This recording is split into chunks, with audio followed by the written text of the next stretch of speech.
RTL bouge. RTL Matin. Écho Menanto. Christian, à la veille du Forum économique mondial de Davos auquel participera François Hollande, une étude révèle que la fortune d'une poignée d'ultra-riches a augmenté dans des proportions absolument considérables. Ah oui, la compilation est un choc. Les 80, j'ai bien dit 80 patrimoines les plus dodus du monde se partagent l'équivalent de la richesse de 3,5 milliards de personnes, c'est-à-dire de la moitié de la population mondiale. À eux seuls, ils possèdent un stock théorique de 2000 milliards, soit 25 milliards de dollars par tête.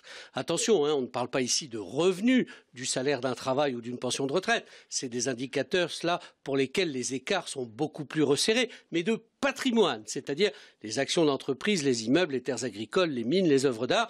Cette accumulation de richesses par un noyau de gens aussi peu nombreux est absolument colossal. Mais ce qui est encore plus fascinant, c'est l'évolution de ce geyser d'argent.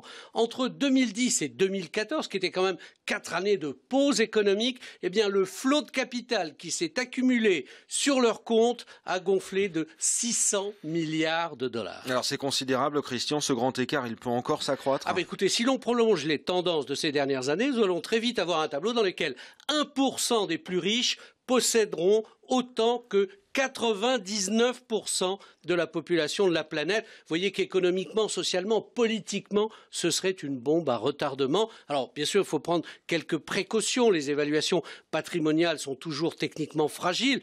Et puis, surtout, il ne faut pas confondre revenus et patrimoine. Regardez, les Français sont au 18e rang pour les revenus par habitant, mais nous sommes à la 3e place en patrimoine moyen, car nous investissons lourdement en France dans la pierre. En réalité, on ne cerne bien que les seuls patrimoines financiers. Or, les écarts de possession actuels sont le fruit du grand basculement qui a eu lieu en faveur de la finance ces 30 dernières années. Parce que ce ne sont pas les ordinateurs Microsoft qui font de Bill Gates le plus riche du monde. Ce sont les actions et les intérêts financiers qu'il possède à partir de cette entreprise. Alors pourquoi les gouvernements n'agissent pas, ne régulent-ils pas ces écarts? Écoutez, en tout cas, ils en parlent à tous les sommets.